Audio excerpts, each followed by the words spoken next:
What's going on? Ryan here. Welcome back. In this video, we are talking about historical volatility. Now, I know that I just made two videos on volatility and implied volatility, and I kind of included historical volatility in both of them. But in this video, we're just going to talk about historical volatility and where we can access that and what to look at, right? So again, in Thinkorswim, we can bring up a chart. Let's look up GME. Let's look up GameStop, right? Because GameStop it's been an extremely volatile year for GameStop. And when we come into, let's look at these studies, edit studies, and we'll bring up the historical and the implied volatility, right? So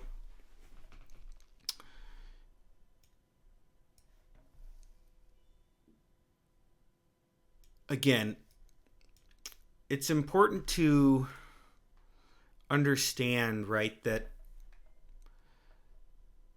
historical volatility is actually what has happened, right? It's based on like the actual prices of the underlying security, and implied volatility is a forward-looking metric based on option prices.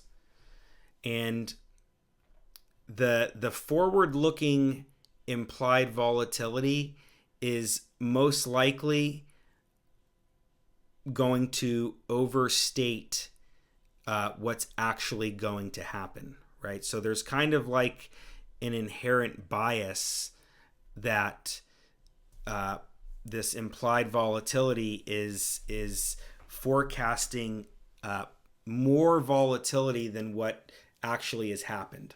And this is really important to understand because it means that we should be net sellers of options, right? If the bias of the entire market, right, the S&P 500 is that it's always going up, and that implied volatility is most likely going to be larger than historical volatility, then most of the time we should be selling options, right? We should be selling that bias in the market where implied volatility overstates the moves that an underlying asset is going to make.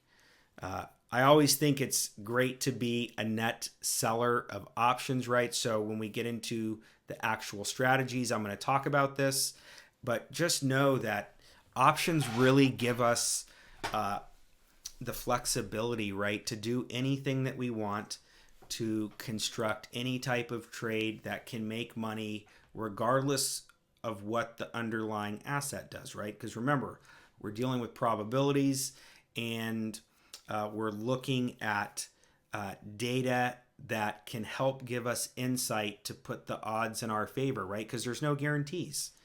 There's no guarantees, and even implied volatility looking into the future is something that nobody can quite predict or understand, right? I mean, you know, looking at the S&P 500, right? When we looked at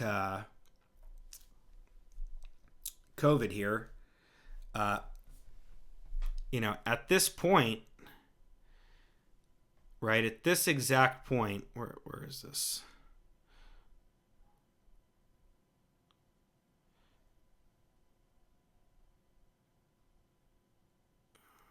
What I'm thinking is I'm looking at this and I'm thinking when COVID actually happened, was implied volatility forecasting larger moves, or was the actual historical volatility that was actually happening larger than what was implied, right? So again, these are super important things to think about, right? It's something that, you know, as an option trader, you should always be thinking about, how can I be on the right side of volatility, right?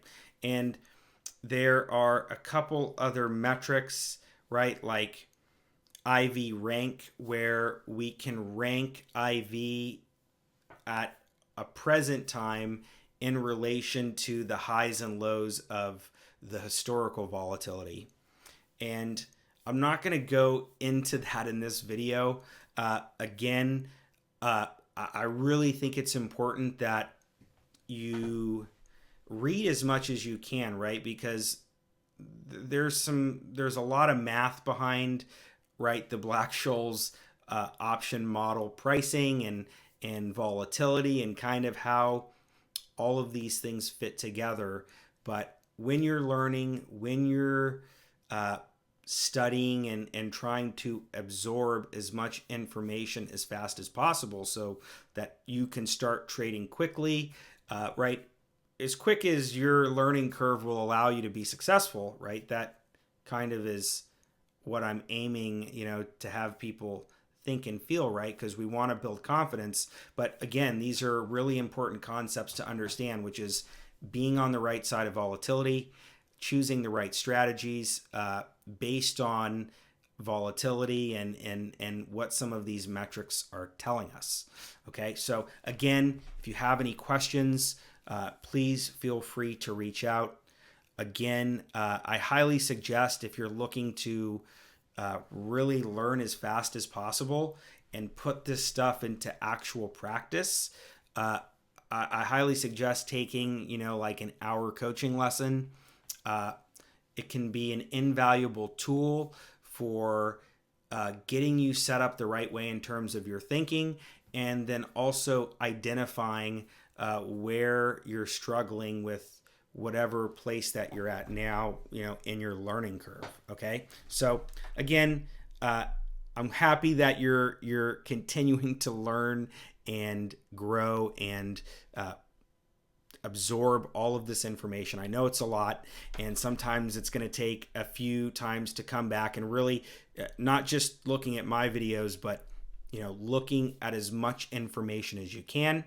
So again, reach out if you have any questions, and I'll see you in the next video.